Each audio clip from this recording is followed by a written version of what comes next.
Didn't say goodbye when he left. He just took the spare key off the hook by the door, pocketed it, and drove away in the truck my late father had left me. I was standing in the kitchen, holding a mug of coffee that had gone cold an hour ago, staring at the empty hook on the wall, thinking, when did I stop noticing things disappearing? That was a Tuesday in February. My brother Nate had been living with me for 4 months by then. He'd shown up in October with a duffel bag, a story about a bad landlord, and a look on his face that I hadn't been able to say no to since we were kids. I was 31. I had a small house in Columbus, a steady job in medical billing, and just enough savings to feel like I'd finally built something stable after years of scraping. He was 36 between jobs again, and he'd always known exactly how to make me feel like the only person in the world who understood him. I believed him. That was my first mistake, though if I'm being honest, it wasn't the first time I'd made it. Our dad passed 2 years before this happened. He left the house to me because I was the one who'd been there, driving him to chemo, handling the paperwork, spending weekends reorganizing his medications while Nate sent birthday cards late and called maybe twice a month. I didn't resent Nate for it. Dad was sick and stubborn, and it took everything I had just to keep up.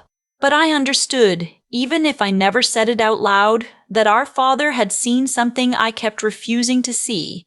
He'd put the house in my name alone for a reason. Nate knew that too. I think about that a lot now. When he moved in, I told myself it would be temporary. He said he just needed a few months to save up a deposit, get back on his feet.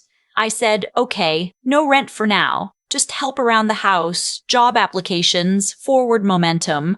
He said, of course. He said he didn't know what he'd do without me. He said I was the only family he had left. By December, he'd applied for exactly 0 jobs. He slept until noon, ran up my electricity bill with the gaming setup he'd installed in the guest room, and started inviting his friends over on weeknights like the house was his. Every time I brought it up, he had a reason. He'd had a rough week. He was dealing with some stuff I didn't know about. He just needed a little more time. And I kept backing down because somewhere underneath all of it, I still loved my brother. I still remembered us building forts out of couch cushions when we were little, and I kept waiting for that person to come back.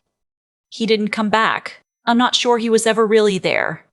In January, I started noticing other things. Small amounts of cash going missing from the jar I kept on the counter. I'd always told myself I was bad at tracking it, but I started keeping closer count. $60 in 2 weeks. Then my good winter coat wasn't where I'd hung it. Then I went to pay a bill online and noticed my savings account balance was lower than it should have been by about $800. I didn't say anything right away. I went very quiet and I started paying attention. I'm a medical biller. My whole job is finding discrepancies in numbers, following paper trails, catching the small errors that add up to big problems. I brought those skills home and I started watching. I watched the way Nate's eyes moved when I mentioned money. I watched him come and go at odd hours and come back smelling like alcohol and cigarette smoke. I watched him charm my neighbor when she came over for coffee, turning on that easy smile like a faucet. And I watched the way the smile shut off the moment she left and he thought I wasn't looking. By the end of January, I was scared. Not the big dramatic scared you see in movies. The quiet scared. The kind that sits in your chest when you start to understand that someone you've known your whole life might not be who you thought they were, and that you might be in actual danger. I went to see a lawyer. Her name was Miss Tillman, and she had an office downtown and a reputation for not wasting anyone's time, including her own. I laid out everything I knew, the missing money, the unauthorized key, the behavior patterns. She listened without interrupting, which I appreciated. When I finished, she asked me 3 things. Did I have documentation?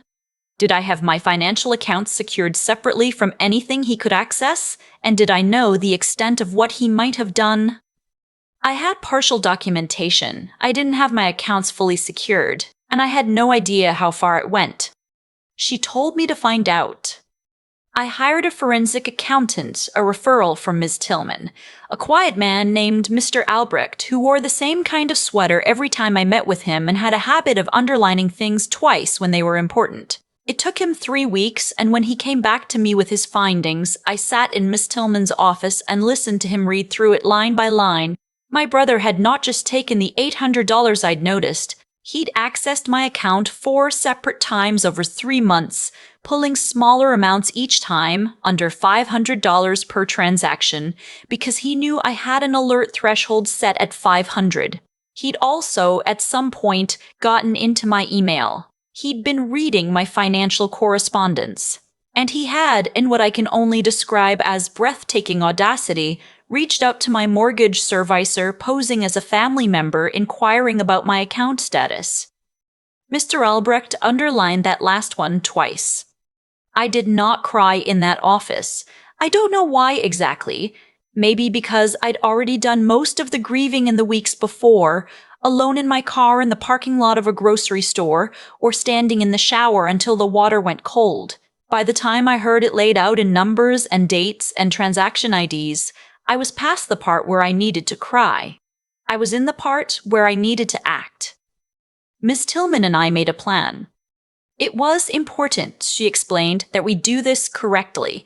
If I confronted Nate directly, he would leave, and we would have a harder time establishing the legal trail we needed to pursue restitution. If I alerted the bank without doing anything else, he'd know something was up and potentially destroy evidence on his end. We needed to be methodical. We needed to give him enough rope. I went home that evening and acted like nothing had changed. That was the hardest night of this whole thing, sitting across from my brother at the kitchen table while he complained about a TV show he'd been watching, laughing at his own jokes, completely at ease in the house he'd been systematically stealing from. I smiled at the right moments. I asked if he wanted more pasta. I said goodnight and went to my room and sat on the edge of my bed staring at the wall for a long time. The following week, Miss Tillman helped me establish what I'll call a controlled environment. I won't get into every detail because some of it is still part of the legal record, but the basics are this. We set up a situation where Nate would believe he had access to an opportunity he'd been working toward, something that would require him to take action to show his hand. We worked with the bank's fraud department. We were careful, and we were patient, and we did it right. The moment I knew it had worked came on a Wednesday afternoon in March. I was at work when Miss Tillman called and told me to come to her office as soon as I could. I drove there in 17 minutes, which is faster than I've ever done that drive. She showed me the documentation from the bank. Nate had made his move. He'd attempted to access an account he had no authorization to touch, using information he'd obtained through the email access we'd already documented. He'd done it from his phone. They had everything they needed. I asked Ms. Tillman what happened next. She told me it was up to me. I could pursue criminal charges, civil restitution, or both. The criminal piece would involve law enforcement and could mean consequences for Nate, including jail time. The civil piece was about getting my money back. She said most people in my position pursued both. I said I needed a day to think. I drove home, and when I walked in the door, Nate was sitting on the couch like always, like nothing in the world was wrong. He looked up and said, "Hey, what's for dinner?" And I thought about all the times I'd driven him to the airport when he couldn't afford parking and helped him draft his resume and made his favorite pot roast on his birthday and wired him money when he said he had an emergency even before he moved in. And I thought about my dad, putting the house in my name like a message I'd been too stubborn to read. I made dinner. I didn't say anything. And the next morning I called Miss Tillman and told her to proceed with both. What happened over the next 3 weeks was not dramatic in the way you might expect. There was no shouting. There was no confrontation scene where I got to say everything I'd wanted to say. The actual moment the situation resolved was quiet and procedural and almost anticlimactic, which I think is how justice usually actually works when you do things correctly. The investigators came to the house while I was at work, which was by design. Nate was home. He was served with documentation related to the fraud investigation and given formal notice that he was required to vacate the property, my property, within 72 hours. He tried to call me 11 times in the 2 hours after that. I didn't answer. I'd been advised not to, and honestly, I didn't want to. I'd already said everything I needed to say in that decision I made in Ms. Tillman's office.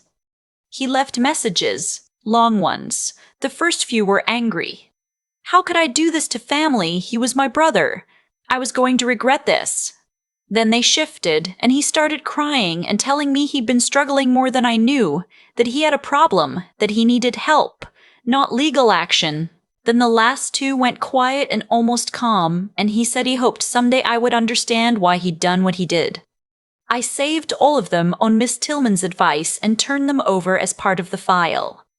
Nate vacated within the 72 hours. He took his gaming setup and his clothes and the bag he'd arrived with 4 months earlier. He left behind a stack of unopened mail, a broken shower rod he'd never replaced, and about 6 weeks' worth of dishes he'd apparently just pushed to the back of a cabinet rather than washing. I stood in the guest room for a while after he left. I didn't feel triumphant.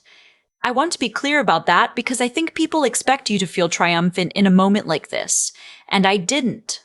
I felt tired and a little hollow, and strangely calm in a way that I hadn't felt since October. The legal process continued for months afterward. I won't walk through all of it, but the outcome was this. Nate was required to pay restitution in the amount of $4,200, the full amount Mr. Albrecht had documented across all the transactions. He faced criminal charges for the fraud and the unauthorized account access. His attorney negotiated a plea arrangement that involved a suspended sentence, supervised probation, and mandatory financial counseling. He did not go to prison, which I have complicated feelings about, but Ms. Tillman told me that the restitution and the criminal record were significant outcomes, and that I should consider what I'd actually needed from this process, accountability and my money back, and whether I'd gotten them. I had. Mostly. There's a thing people say about family that I've thought about a lot since this happened. They say blood is thicker than water. They say you can't choose your family. They say you have to forgive them because they're the only ones you've got. And I used to believe all of that. Or at least, I believed it, which is a different thing. I believed it so hard that I let it become the reason I kept backing down, kept absorbing, kept making excuses for behavior that had no excuse. What I understand now, and what I wish someone had told me earlier, even though I'm not sure I would have listened, is that loving someone and protecting yourself from them are not mutually exclusive. I did not stop loving my brother when I called Ms. Tillman. I did not stop loving him when I let the investigators come to my door. Love does not obligate you to be a resource someone else drains until there's nothing left. I still live in my house in Columbus. The hook by the door is empty now. I never replaced the spare key. I got a new lock. My savings account is back where it should be, plus a little more, because I've been working extra hours, and I've stopped spending money on things I was buying to manage the anxiety I didn't even realize I was carrying around all winter. My brother and I have not spoken since the day he left. I don't know exactly what his life looks like now. Sometimes I think about calling, and then I think about the way he smiled at my neighbor and then turned that smile off like a light switch, and I let the thought pass. There's a line I read once that stuck with me. It said that forgiveness is something you do for yourself, not for the person who wronged you. I think that's true. I also think forgiveness doesn't require you to open the door again. It just means you put down the weight of it and you go on living. I'm working on that part. I'm further along than I was in March.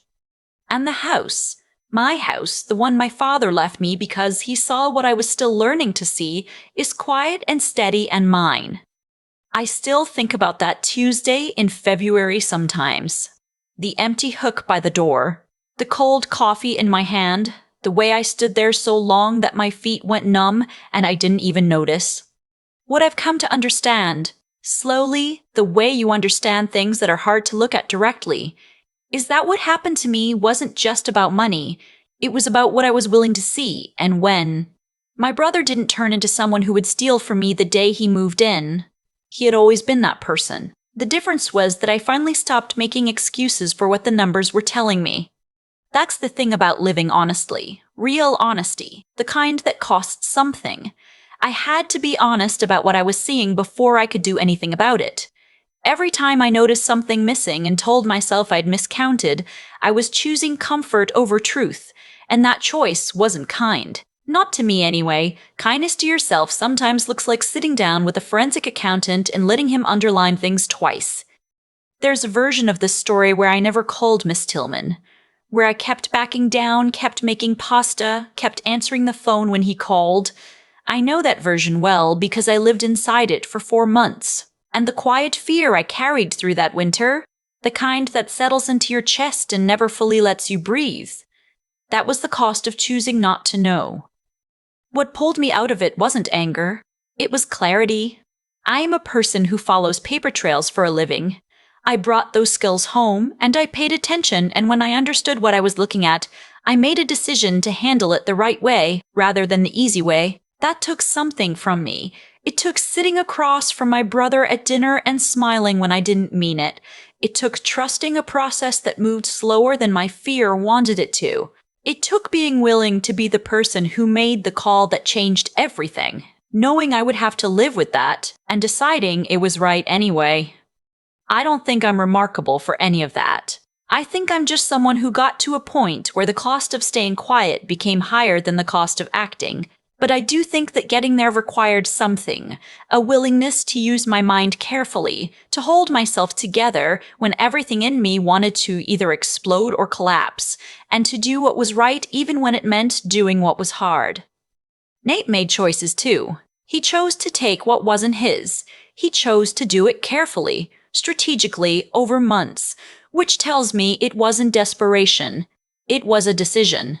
And decisions have weight. The legal system gave that weight a name and a dollar amount, and I think that accountability matters.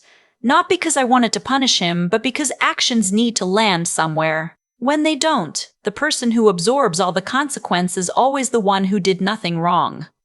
My dad left me that house for a reason. I think about that more gently now than I used to. He wasn't punishing Nate. He was protecting me, because he'd been paying attention longer than I had. The house is quiet now. I still live there, and for the first time in a long time, the quiet feels like something I chose.